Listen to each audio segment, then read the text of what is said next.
The short prep here, 27 hours till kickoff or whatever. Yeah. How do you guys feel like where you're at this point? Yeah, well, Thursday practice right now, and they'll flip into a Friday night.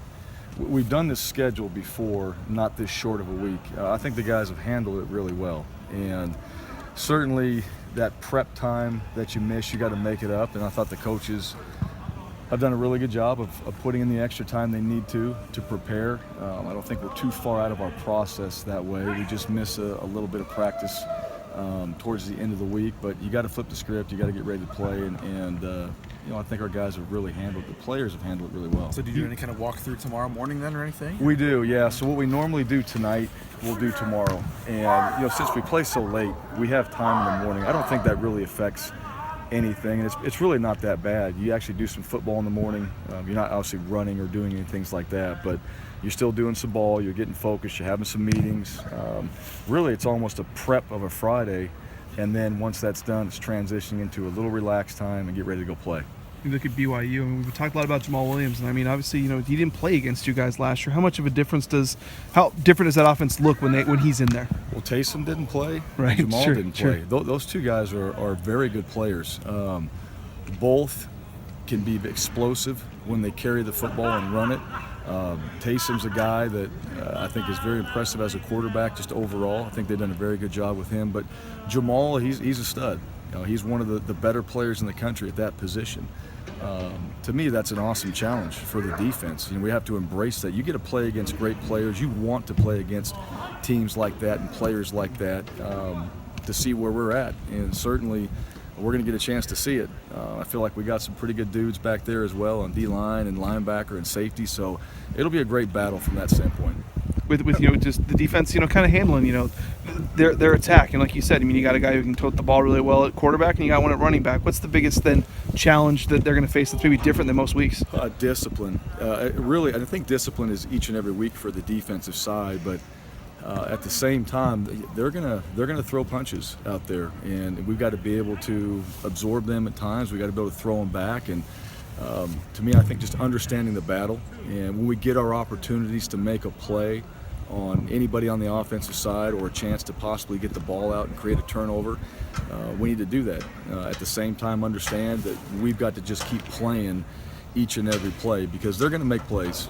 They're good, and both those guys are solid players, and certainly would expect the quarterback to make a few scrambles in there, but still, when we get a chance to maybe get in some of those third down or situational football, find a way to win it. I know that, kind of generally speaking here, I know that when Ced's on the field that he gives you another playmaker, but how else does he kind of make maybe just the offense better and how guys fit in certain places and all that stuff? Yeah, well, he's certainly a big addition to us offensively, and when he's not out there, he's missed.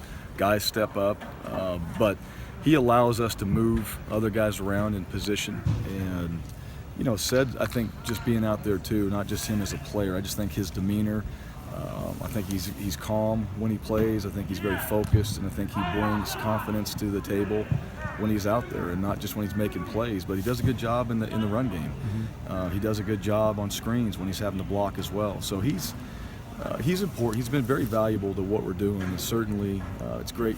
It's great to have him back and to have him out here playing the game. I know we talked to you a little bit about Jeremy on earlier this week, whatever it was, Monday. But how much of just a kind of a challenge is this for him in terms of 44 carries a few days ago, and now it's time to prove that you can go out there and be just as effective just a few days later. Yeah, well, that remains to be seen. I think this probably for the players. These guys love playing football. They want to turn around and go play again. Mm-hmm. And so, to me, it's all about the plan and the prep.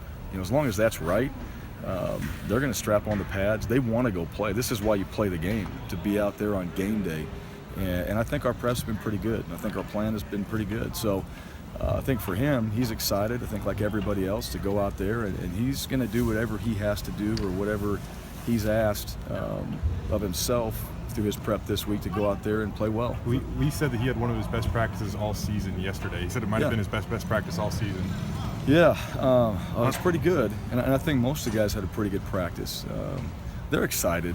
They're excited to go play. I think it's Thursday night football, and everybody gets to watch Thursday night football. And so I just think for any team that plays, when you're really the team that night, everybody's watching.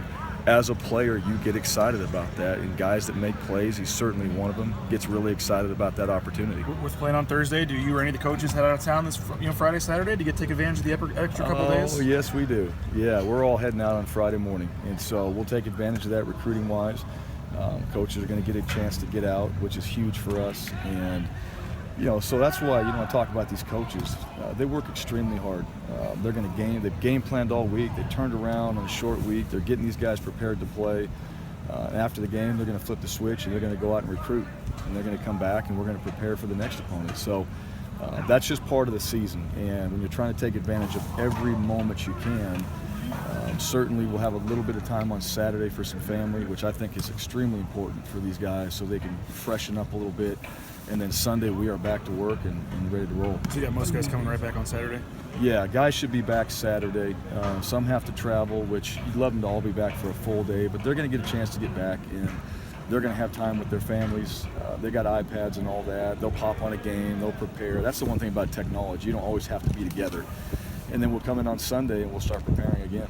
On Saturday, after CSU's first onside recovery, they drove down the field a little bit. Last couple plays, I'm hearing some people say maybe you had 10 guys in the field on defense. Did you notice that? We did. Okay. Yeah, that did happen.